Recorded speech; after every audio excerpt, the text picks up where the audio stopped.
Welcome back, everyone. Before we dive in, make sure you drop your thoughts and the lessons you took from this story in the comments.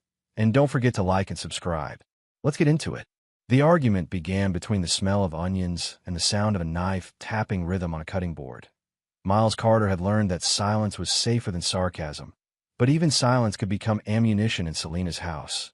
She stood at the counter, slicing vegetables with the clipped precision of a surgeon. Her mother, Evelyn, leaned against the wall sipping white wine, and her younger sister, Jasmine, sat on a stool, scrolling through her phone and smirking like she had front row seats to something entertaining. "You know, Selena," Evelyn said, her voice half drenched in amusement, "it is so old-fashioned how much you still pay for everything. Most women nowadays split expenses. You are too generous." Selena's knife stopped midair. She looked at her mother, then at Miles, as though the remark had exposed an opportunity. "You are right," she said finally, softly at first. Then her tone sharpened like the blade she was holding. "Maybe it's time we fix that. Maybe it is time Miles buys his own groceries." Miles froze, his hand hovering over the spice rack. "What are you talking about?" "I am saying," Selena continued, raising one eyebrow, "that from now on you will pay for your own food. You make your own list. You buy your own items. I am finished subsidizing you. It is not my job to feed a man who earns less than me." Jasmine snorted. "This is not going well for anyone." Evelyn did not attempt subtlety. She laughed, loud and cruel. "Well, he did marry up," she said, swirling her glass.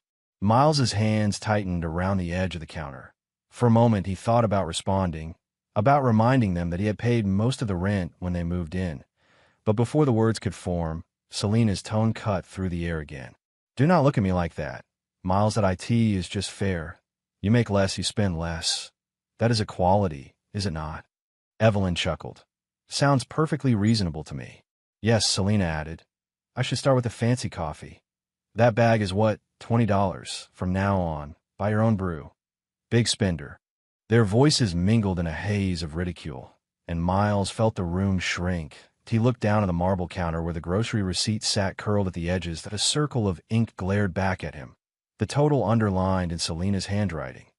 There was something almost theatrical about it, like she had been waiting for witnesses before delivering this scene. Selena smiled then, not warmly, but with the satisfied calm of someone who had won. "Do not take it personally," she said lightly. "Just practical housekeeping. You are too sensitive about money anyway." Evelyn raised her glass in mock celebration. "To equality," she said.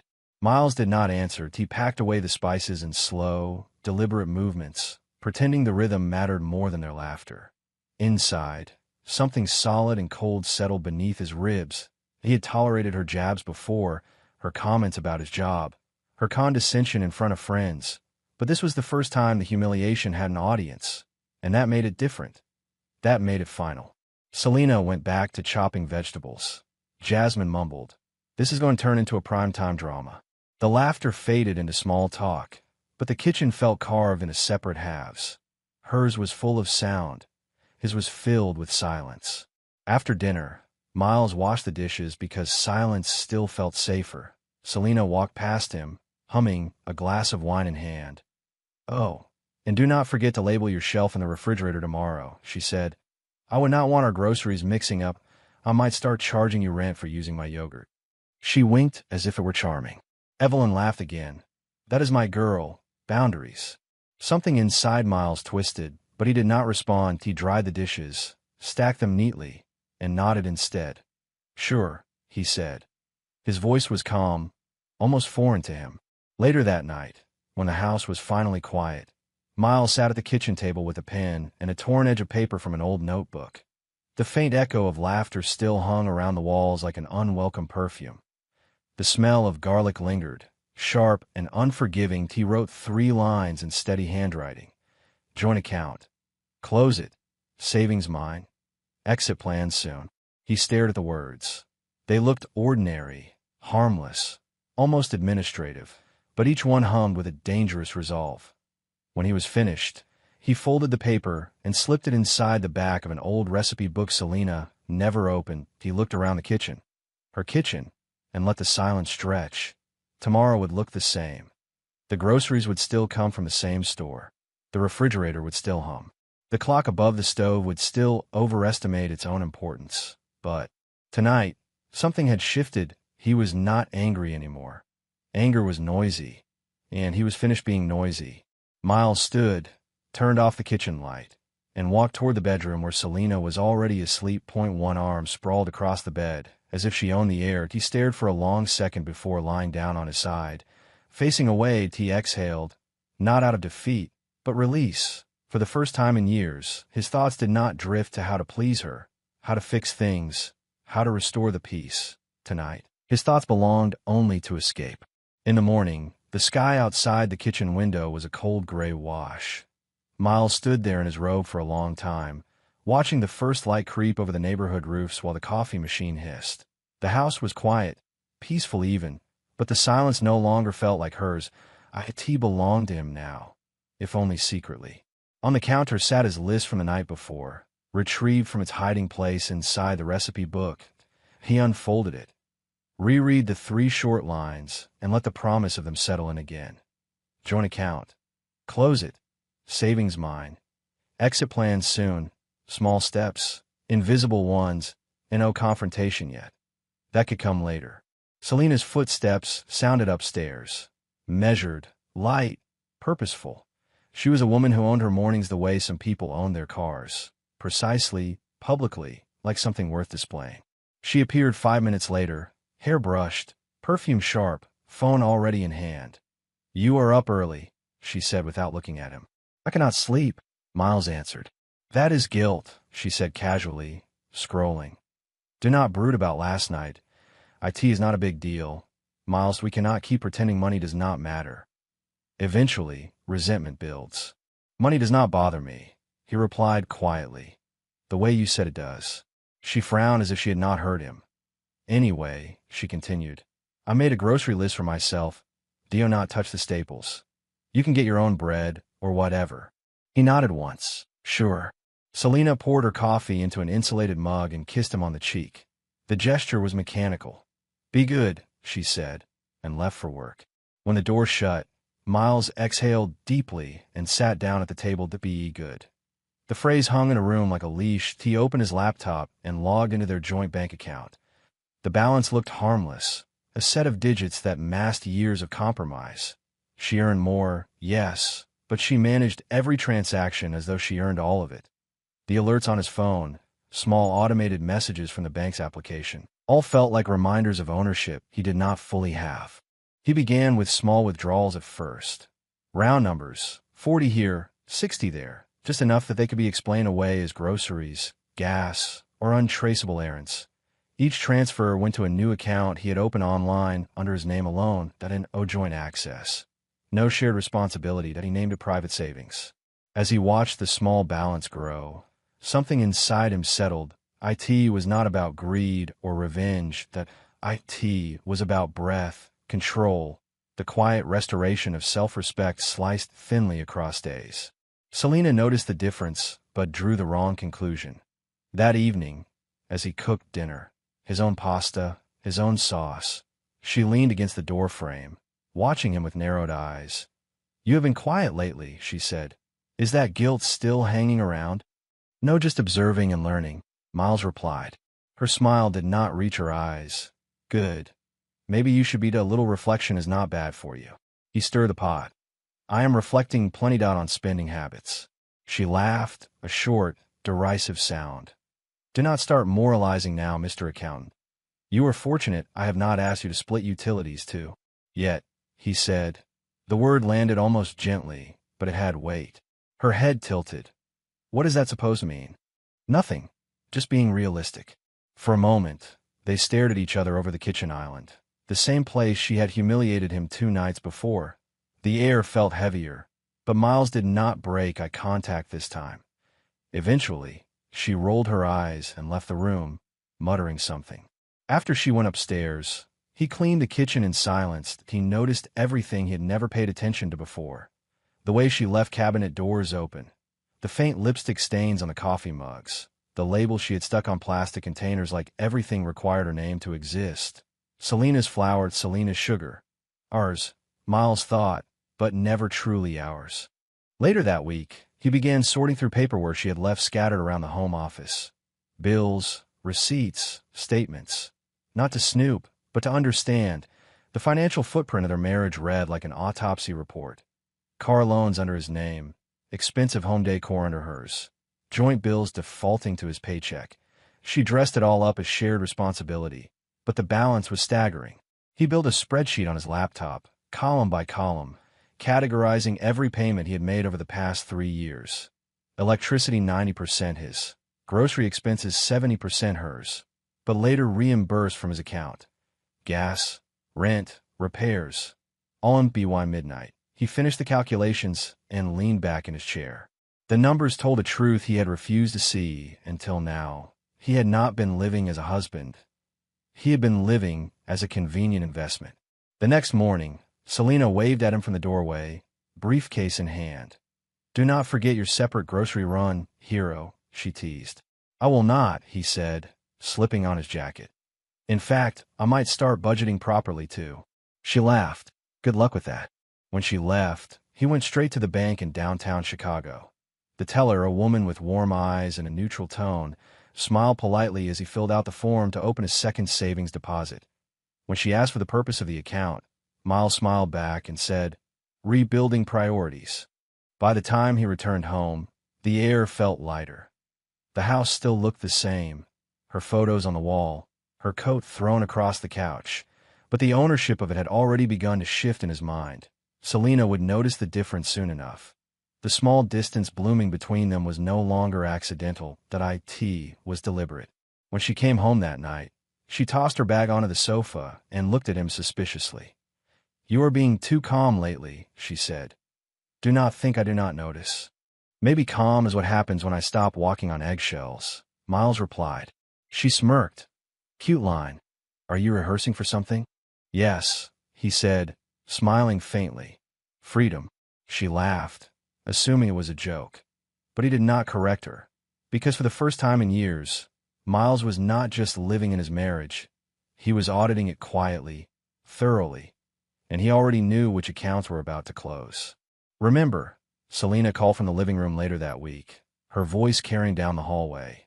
"Saturday is my birthday. I want the place spotless, and the menu planned by Thursday."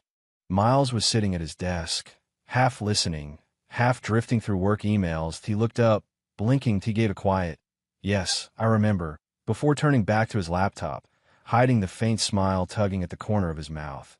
She mistook his calm for compliance. By Friday evening, Selena's excitement was uncontainable. She spent hours on the phone with her mother, rehearsing her grand entrance, discussing outfits, projecting how the guests would marvel at her dessert table. Miles said little, nodding when expected, but his mind was a storm beneath still water. He had moved the last of his savings to his private account earlier that morning. That it was a small victory, but it felt like planting a flag. The party was her stage now, and he had no intention of stepping onto it. On Saturday evening, Selena entered the kitchen in a silk robe. Shopping lists fluttered on the refrigerator, scribbled in her handwriting, with his name pinned beside every errand.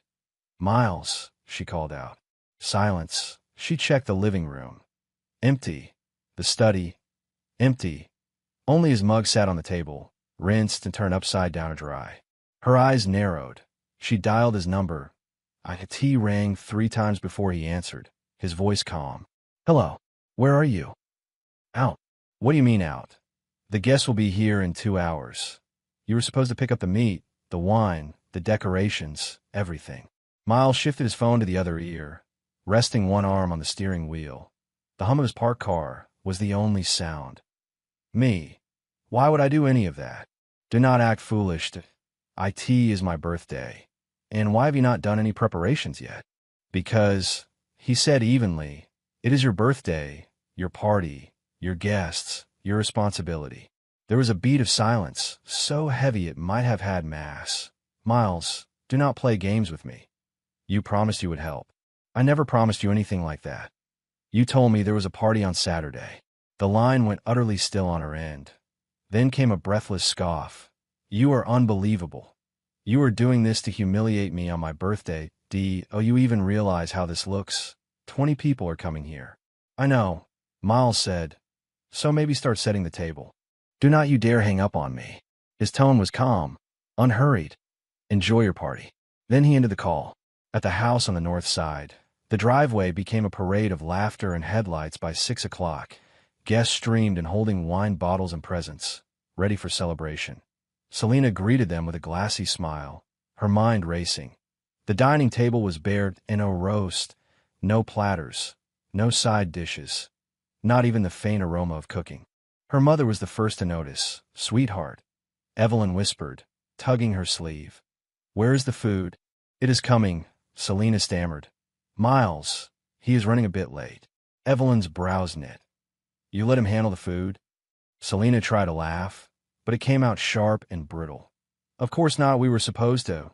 Her phone buzzed again to a text. One line. "Happy birthday, I will not be able to join the party. I do not want to eat the food you paid for." Her pulse thundered in her ears. Around her, the small talk faltered. Someone asked about appetizers. Someone else opened a bottle without waiting. Jasmine whispered to one of the guests, who snorted in disbelief. Evelyn's expression hardened, half embarrassment, half disappointment. "You expect everyone to starve." Evelyn hissed under her breath. Selena's voice trembled, though she tried to mask it. "He is doing this on purpose." From near the kitchen, Jasmine muttered just loud enough to be heard, "I cannot say I blame him." The laughter that followed was not cruel. It was worse. It was pity wrapped in amusement. Selena's throat tightened. She forced on a hostess smile that wilted faster than the flowers she had arranged. "Please, everyone, just help yourselves to drinks," she said, gesturing vaguely toward the bar. Outside, wind rustled the decorations. Streamers fluttered above an empty dining table. Across town, Miles sat at a cafe patio in Hyde Park, a cup of coffee warm between his hands. For the first time in years, he did not feel small. The anxiety that usually gnawed at the back of his mind had gone quiet. He watched the sky darken, the city start to glow, and thought about the silence he had left behind. Not revenge, just balance. When his phone buzzed again, he did not look this time. He imagined Selena standing in that kitchen, surrounded by confused guests and her own echoing arrogance. The same place she had broken his dignity was now holding hers accountable. He sipped his coffee and smiled faintly, and no shouting, no grand gestures, just silence, sharp, clean, and deliberate. His first act of defiance had been executed flawlessly, and in that silence, Miles finally started to hear himself. The sound of laughter at the party faded faster than champagne bubbles by the first half hour. The room had gone stiff with unease. Guests hovered with empty wine glasses and made awkward conversation under string lights that glowed over an untouched dining table. The beautiful setup, linen napkins, polished silverware, crystal vases, was missing the one thing that mattered: food. "You did not order catering? Not even snacks?" Evelyn whispered harshly, near the counter. Selena's jaw tightened. Miles was supposed to handle it. "Then where is he?" "Handling it," she muttered, her voice cracking. Jasmine folded her arms. "He is probably sick of playing assistant. You treat him like staff." "Excuse me," Selena snapped, her voice sharper than glass. "It is not a secret," Jasmine said evenly. "Everyone knows you like things your way, and you never stop reminding people who earns more." A few nearby guests heard the exchange and pretended they were not listening, but silence pulled around them anyway. Someone coughed. Another took a nervous sip of wine. The chatter thinned. From a living room, one of Selena's coworkers called out with forced cheer, "Should we order pizza?" Or, "Is this a glamour fast?" The room snickered nervously, laughter that was not kind. Selena tried to smile, her throat dry. "Do not worry, we will sort it out." As minutes passed, more guests murmured to each other, the humor dissolving into speculation. "I heard she keeps his spending on a leash," someone whispered. Maybe he finally snapped. "She is controlling, is she not? Always talking down to him. Imagine humiliating your husband and expecting him to celebrate you." The whispers stung. Selena tried to change the subject, circulating among them with a brittle grin that did not hide her fury. Every polite question about where Miles was only scraped her pride raw. By 9 o'clock, half the party had quietly left, tossing her pitying glances as they said awkward goodbyes. Even Jasmine slipped out after helping fold the dessert napkins that never got used. Smile less, Selena, she said at the door. It looks desperate. When the last car tail lights vanished from the driveway, the house fell back into expensive, echoing stillness. Balloons swayed in the ceiling draft. The scent of untouched wine lingered. Selena stood alone in the middle of the living room, heels unsteady, arms stiff at her sides. Near midnight, the front door unlocked. Miles stepped in quietly, hanging his coat with deliberate calm. He was not grinning or apologetic, just composed. His presence filled the room like a slow-moving tide. "How was the party?" he asked. She turned so fast her earring flew off. "You dare ask me that?" He met her glare evenly. "I am just making conversation. Do you have any idea how humiliated I was?" she demanded.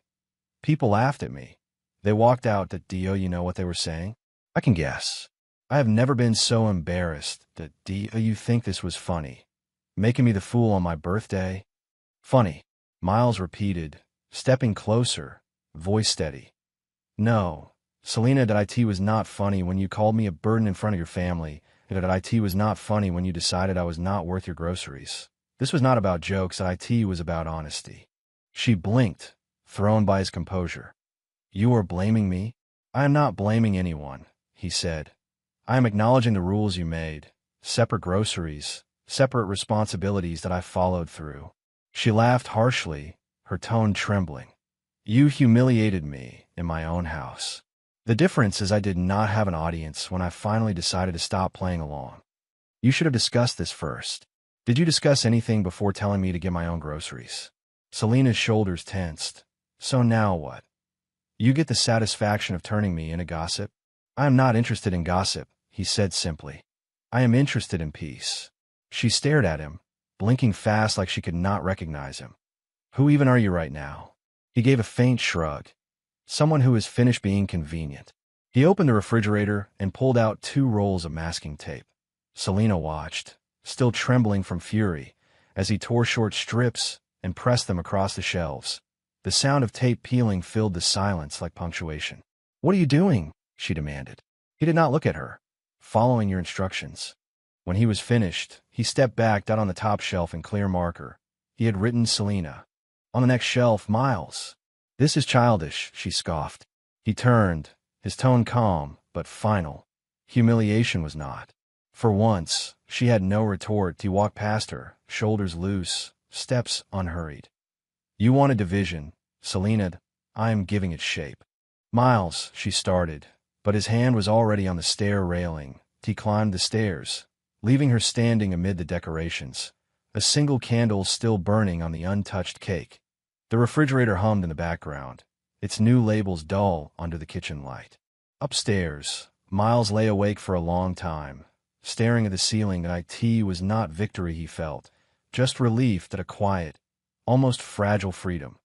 The smallest crack had finally opened, and through it, the air was starting to feel breathable. Below, in the dark kitchen, the shelves bore the first evidence of his defiance. 2 names, 2 separate worlds, divided by tape and truth. By Monday morning, the silence between them had settled into something cold and brittle. They moved around each other like ghosts sharing the same haunted house. Selena clattered dishes, as if to fill spaces that words could not. Miles moved deliberately, measured, untouchable. When she left for work, perfume sharp in the doorway, Miles watched the car reverse down the street until it disappeared behind the old maples lining their Chicago block. Only then did he move. He walked to the bedroom closet first. For a long moment, he stared at the twin rows of clothing. Her side immaculate, color-coded. His side smaller, squeezed into the corner. It looked like a metaphor someone else had written for him. He pulled out his old suitcase, the one they had taken on their honeymoon to New Orleans, and wiped the dust from its lid. The zipper rasped like a warning as he opened it. He folded his shirts neatly, and no hurry, and no drama, out a sweater. His word chargers at a few books. His watch at was not much, but neither was what he had left in this marriage. As each item went in, the weight on his chest lightened. When the bag was full, he sat on the bed and looked around the room one more time. Every photo in the frames seemed dishonest now. Her arm looped through his, her smile too wide. his face caught in that careful half-grin people use when they are not sure how to belong. That he stood and turned them all face down. At his desk, he opened his laptop and logged into his new bank account. The account name glowed on the screen. Miles Carter. Personal savings. The balance was not large, but it was his, for the first time in years. That felt like enough. He sent a transfer from their older shared account, leaving just enough there to cover this month's bills, and no confrontation, and no warning. Just quiet repositioning. Next, he picked up the phone and called their landlord, Mrs. Turner, the same woman who had rented them the house 3 years ago. "Hello, this is Miles Carter. I wanted to confirm that beginning next month, the lease will be under a single name again, Selena Brooks." There was a pause. "Is Ms. Brooks aware?" "She will be," he said. "Soon. You will need me to sign removal papers that I will do it." He thanked her, hung up, and sat back. The symbolism was not lost on him.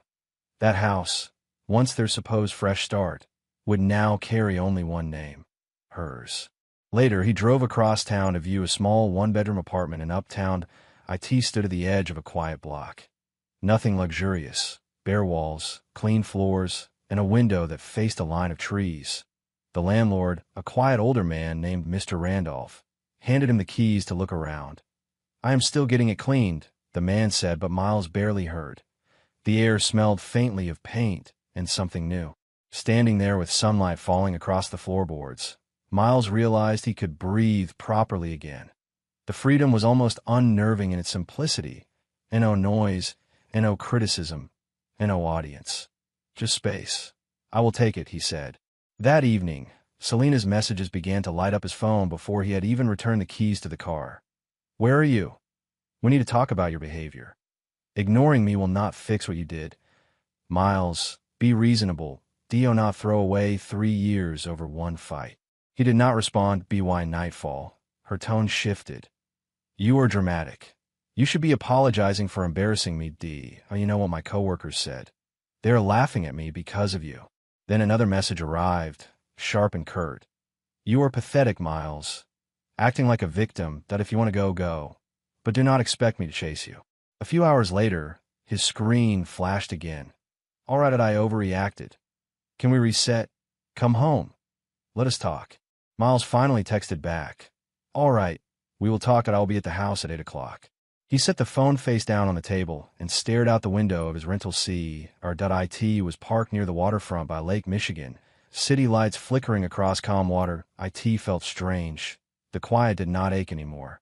For years, his routine had been a pattern of reaction. Soften her anger. Defend himself. Restore peace. Tonight, for the first time, he did nothing that he did not call, did not fight, did not explain, that he simply was. When he reached the house at 8, a lamp burned in the kitchen. Selena sat at the table, expression hard, a glass of wine untouched beside her. "You ignore me all day," she said. "I was busy," he answered, hanging his coat. "Doing what?" "Rearranging things. We need to talk about what you did." "There is nothing to talk about. What I did. It is in the past now," Miles said, setting his keys on the counter. Selena's eyes flashed. "You cannot just walk away when things get hard." "Things are not hard," he replied, his voice calm. "They are finished." Her wine glass hit the table with a thud. "You are overreacting. Every marriage is fights. You act like I am some monster." "Look in the mirror," Miles said quietly. He started for the hallway and picked up a suitcase. She half stood, startled. "You are leaving?" "Yes." "Where?" He looked at her, and for the first time there was no anger, just clarity. "Somewhere I do not have to ask permission to breathe." She stared at the suitcase, then at him. "After everything I have done for you." He stopped her gently. "That is the problem, Selena. Everything you have done for me always came with a price." Miles opened the door.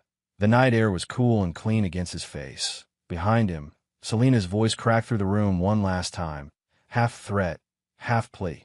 "If you walk out, do not bother coming back." He turned slightly, gave her a tired smile. "That is the first thing you have said that sounds like freedom." Then he stepped out and let the door close. In the quiet that followed, he felt the weight of 3 years lift with the slow, steady satisfaction of a man reclaiming not just his money, but his voice. And somewhere inside that silence, he realized he had not run away. He had finally walked toward something. The first morning in his new apartment arrived without an alarm, and no scolding voice, and no rushed footsteps, and no background noise of blame. Just silence, layered and deep, as if the world had stopped waiting for him to answer to anyone. Miles sat at the small kitchen counter, sunlight spilling through half-open blinds and streaking the plain white tiles with gold. The place was modest, a single bedroom, one bathroom, and a kitchen smaller than the one he had left behind, but every creak and echo felt like as that he brewed coffee slowly, the rich aroma filling the room. The little machine hissed and released steam with a rhythm that sounded like relief. Later, he cooked breakfast, eggs, avocado, toast, exactly the way he liked them. He ate at his own pace, and no commentary, and no silent judgment from across the table. When he finished, he washed the plate and placed it back on the rack, pausing to admire the simple sound of water hitting metal. The quiet was not empty. That it was textured, the rustle of the curtain, the low hum of the refrigerator. The faint city sounds diffused by distance. That it was the kind of quiet people mistake for loneliness. T.O. Miles. It was peace. But even peace carries ghosts. Mid-morning, as he organized his desk, he found himself looking at a small silver picture frame he had not packed intentionally. That it had slipped into a suitcase between shirts. The photo inside was from their wedding, a candid of them laughing, or pretending to. His smile had been uncertain. Even then, he studied it for a moment, then turned it face down. The motion was not bitter. That it was simply necessary. That night, he sat on the couch with his laptop, the glow reflecting off his glasses.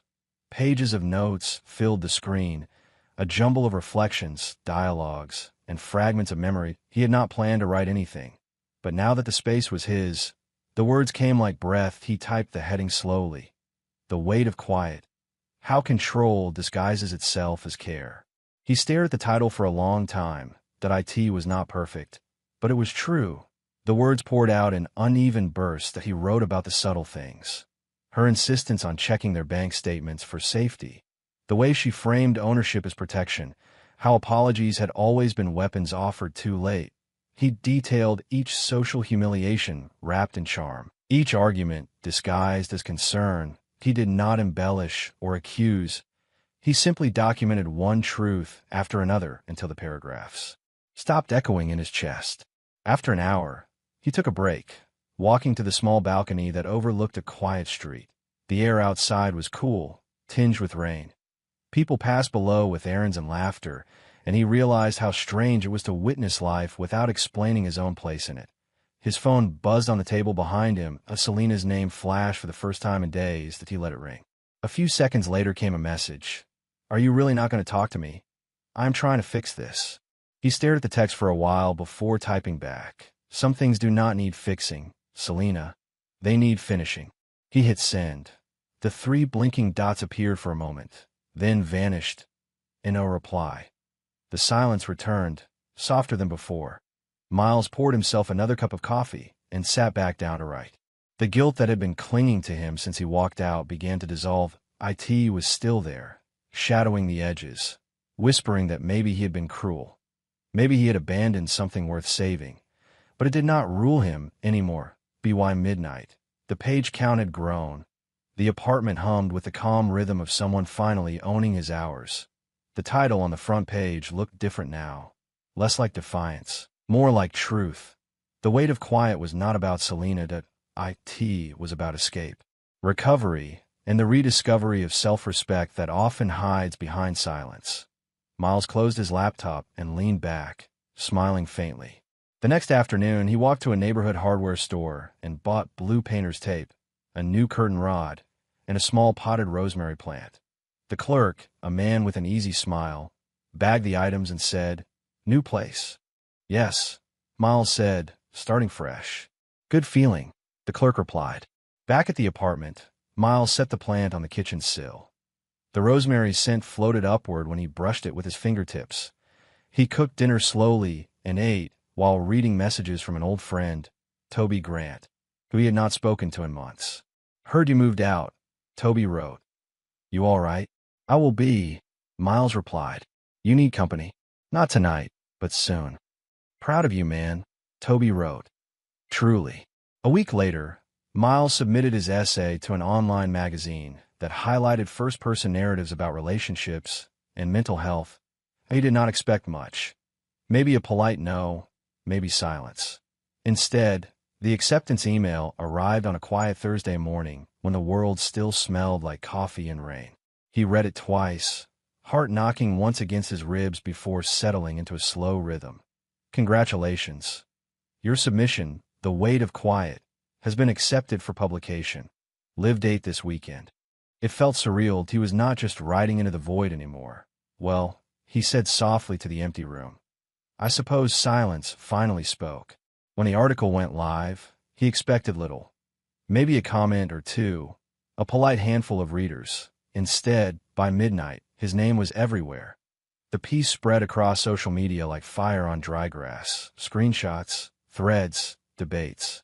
By morning, his inbox had tripled in notifications. The first message came from a man named Paul in Milwaukee. I thought I was alone. My wife keeps every receipt I make for safety.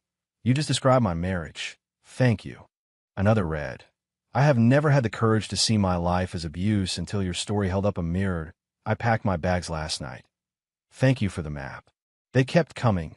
A flood, hundreds of messages, each containing stories stitched with pain, exhaustion, and relief. Men who had been scolded, diminished, or financially muzzled until their silence became survival. The tea first. Miles tried to read each one carefully by mid-afternoon. He realized it was impossible to keep up. Still, he read enough to see the pattern, the quiet universality of what he had endured. A journalist from an online talk show requested an interview that a podcast host emailed. Would love to have you share your perspective on hidden domestic control against men. The attention made him uneasy, but the writer in him, finally unchained from silence, felt something else. Purposed, he called Toby that evening. They had not spoken much since before the separation. Selena had never liked Toby.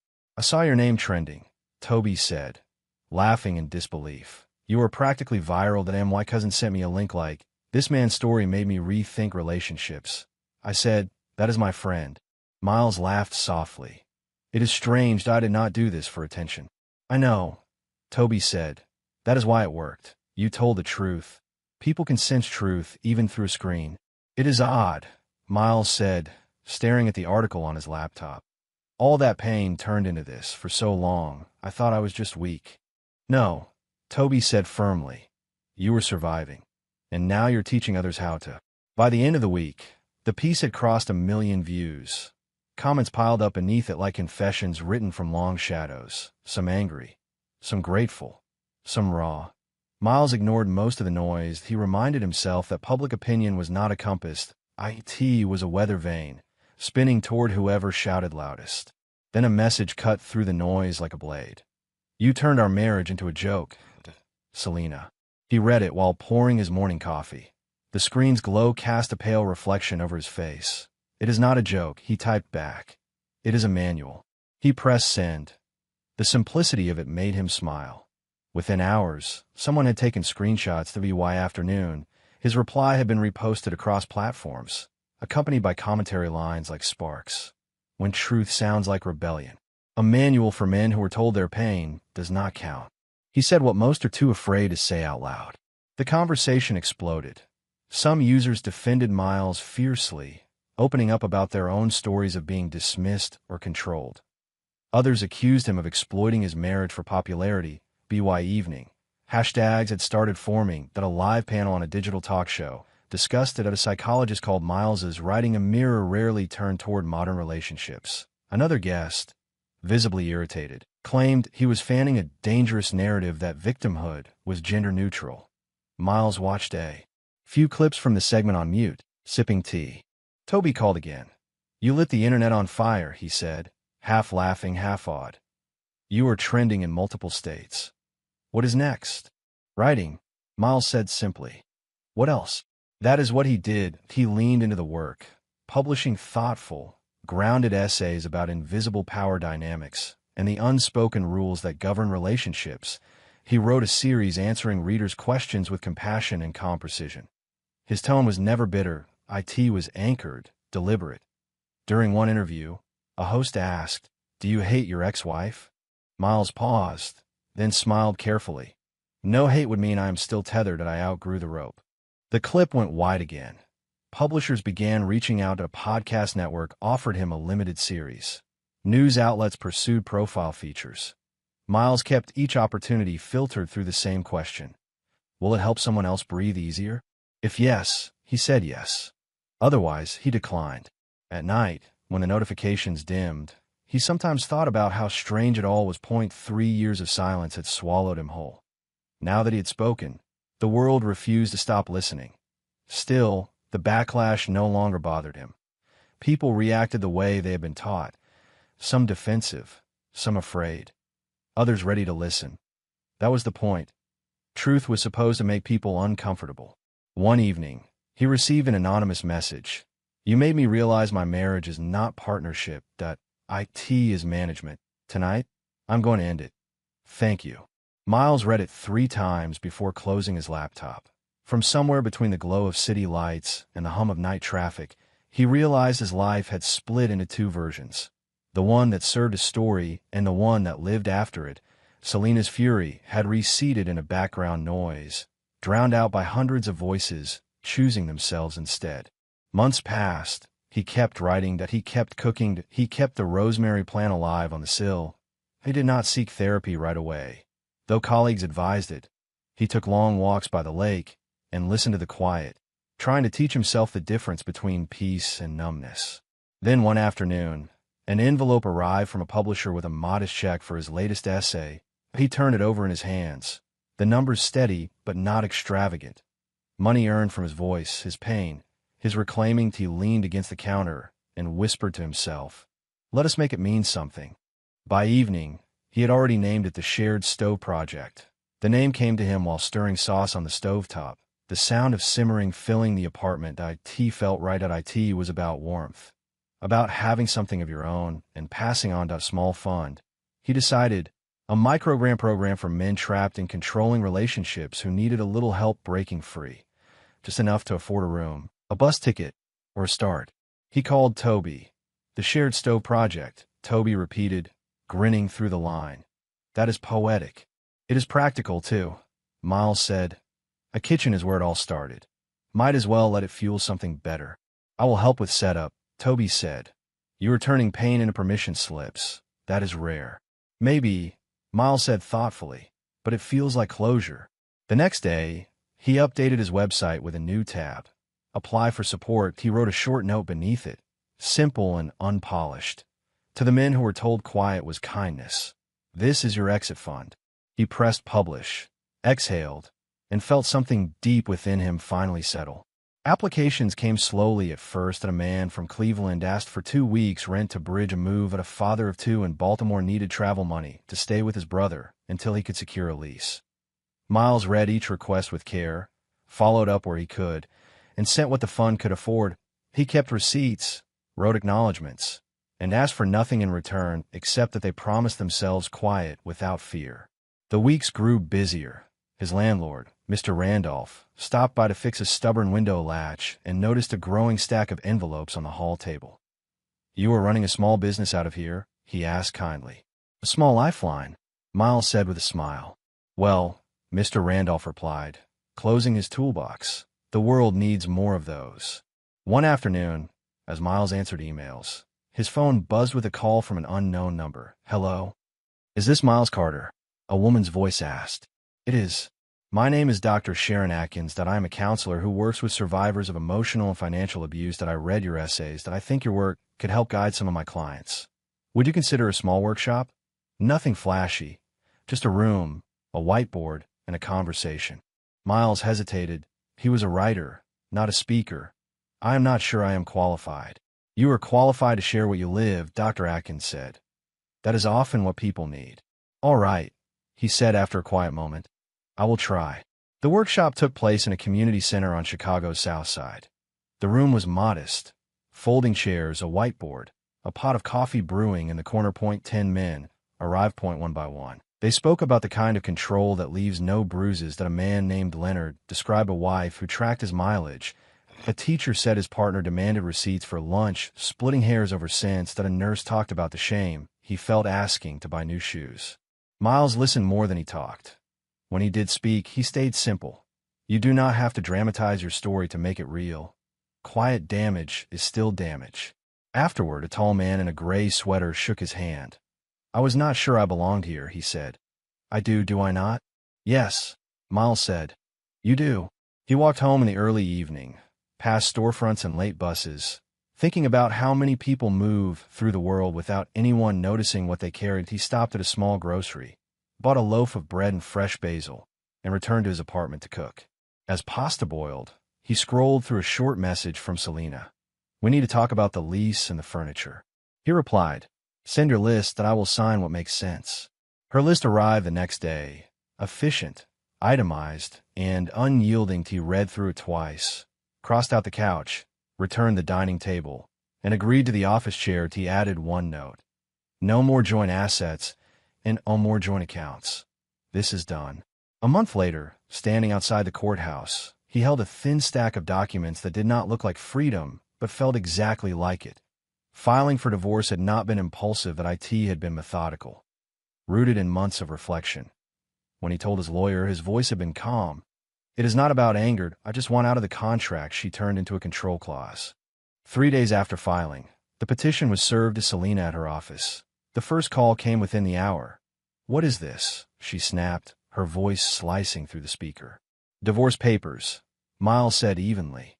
You have been served. You are insane. You think you can erase me? You would be nothing without me. Do you even know how pathetic this looks? You could not handle a real woman. That is your problem. He let her tirade wash over him without reply. Say something, she demanded. I do not have to, he said. That is the point. Silence held for a breath. Then more anger, more names, more blame. He ended the call, dropped the phone on the table, and stared at it until the screen went dark, and shaking hands, and rush of fear. Just quiet. The months that followed moved like steady rain. Get up. Work. Write, breathe. The courthouse updates came in waves of paperwork. Until one morning his lawyer called. Congratulations, she said. It is final. You are free. Miles thanked her, hung up, and sat by the window for a while, watching the street below. He did not cry, he did not celebrate. Freedom was not fireworks. IT was a long exhale that did not need to end. For weeks, the silence remained undisturbed. He kept writing, fleshing out the weight of quiet word by word. He learned that healing did not arrive like thunder. IT drifted in softly through the smell of morning coffee or the sound of his own laughter returning after too long. One afternoon, an envelope appeared in his mailbox. Her handwriting, full sentences curled in the same loops that once charmed him. The postmark was recent. The paper was thick and unnecessary. He sat at his desk staring at it for a full minute before opening it. Inside was one page. Miles, we were good once. That I do not know what happened to us. I miss the way things used to be. The dinners, the calm, even the silence. Maybe we could start over. Maybe we were both too proud. You know me better than anyone. Let us fix this before it is too late, Selena. No apology, and no mention of the public humiliation, the control, the cruelty. Just nostalgia, prettied up in plastic. He read it twice and laughed, not bitterly, but in disbelief. We were good once was the kind of line people wrote when they wanted to rewrite history. That IT was not him she missed. At IT was the ease of control, the reliable reaction, the version of him that stayed quiet so her world would sound balanced. He folded the letter once, then tore it straight down the middle. The paper's rip sounded final. He dropped the halves into the trash and closed the lid. He turned back to his desk where his laptop waited, screen still glowing. The open document shimmered at the top. The weight of quiet. The cursor blinked at the end of a paragraph. Waiting for completion, he began typing again, effortlessly this time. Freedom does not always roar. Sometimes it sits with you over coffee, looks you in the eye, and asks. Nothing at all. The words fell into place as though they had waited for this moment to exist. Outside, the sun dipped low, staining the edges of the buildings in gold. Inside, Miles pressed save, leaned back, and let the silence envelop him. IT was no longer the ghost of what he had lost. IT was proof of what he had regained. For the first time in years, his life, his name, his choices, his quiet belonged entirely to him. The first check from the publisher of his collected essays arrived on a quiet Saturday morning, wedged between flyers and a neighbor's misplaced newspaper. He opened it in his robe, coffee mug warming his hand. The number was not a fortune, but it was enough to seed the fund that had already begun to take shape. He spent the afternoon painting his kitchen walls slate blue with deliberate strokes, covering the cream-colored paint that reminded him of compromise. The color was calm but confident, reflective but firm. It looked like peace could live there. While the paint dried, he unpacked a new set of spices, things Selena used to mock as pretentious: smoked paprika, cumin, rosemary, fennel seeds, cardamom. Each jar clicked softly as it took its place on the open shelf. Pretentious, he said to the empty room, smiling to himself. Or maybe just seasoned. He cooked dinner slowly. No rush, no multitasking, no performative perfection. Just himself, music low, garlic sautéing in butter. The scent filled the apartment, turning the silence fragrant and alive. He plated a simple bowl of pasta tossed with roasted vegetables and herbs and carried it to the small dining nook by the window. The city lights outside blinked like soft applause. Toby called while he ate. "How is the shared stove project?" "Small," Miles said, sipping water. "But it feels good. It feels enough." "That is all it needs to be," Toby replied. "You did more than escape. You built a trail." "That was not the plan," Miles said with a laugh. "The best plans never are."